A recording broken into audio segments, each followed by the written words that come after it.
Certains connaissent peut-être l'emplacement du four à chaud de Hénin, mais savez-vous que ce n'était pas le premier four à chaud? En effet,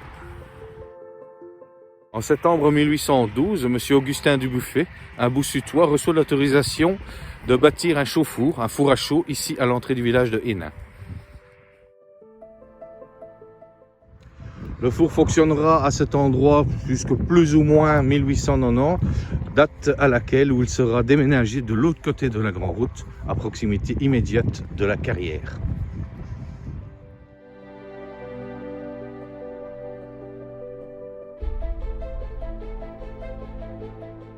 À cette époque, le four est exploité par un certain monsieur Clément, que les Héninois surnomment Clément Chaud.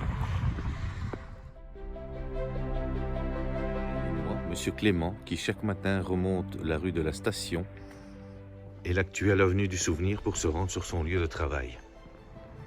Où nous nous rendons maintenant, nous allons faire une petite visite du site.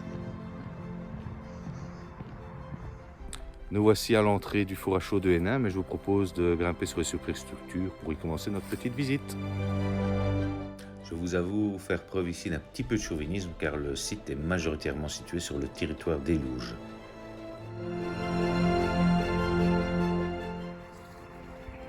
Voilà, nous arrivons au sommet de la superstructure. Nous arrivons ici à l'endroit que l'on appelait le gueulard. C'est ici qu'on entassait successivement les couches de pierre de chaux et de combustible, généralement du charbon.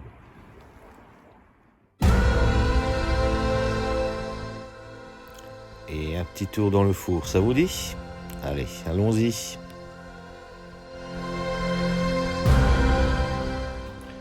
Voilà, lors du premier conflit mondial, M. Clément fermera les installations du four car il refusait de travailler pour l'occupant allemand.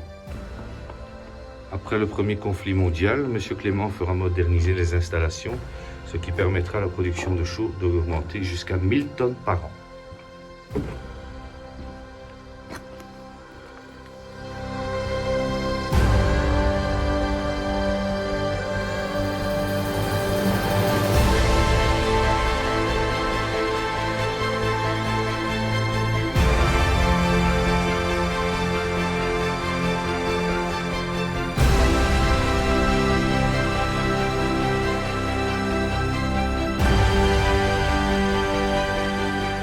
M. Clément, 4 à 6 ouvriers ont travaillé sur le site.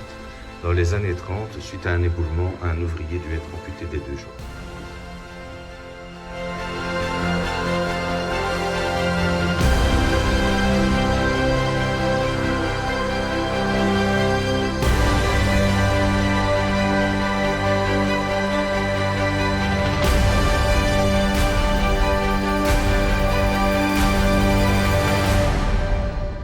Dans la seconde partie des années 30, M. Clément cède le relais à M. Culot, qui continuera à exploiter le four au profit de la minoire de Jemap.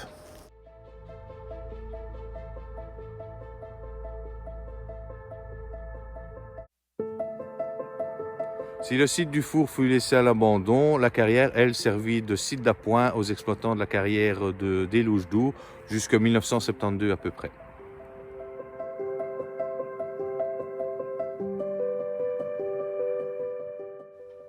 Profonde de 30 à 35 mètres, dans les années 80, la carrière servit de lieu de dépôt clandestin de déchets ménagers.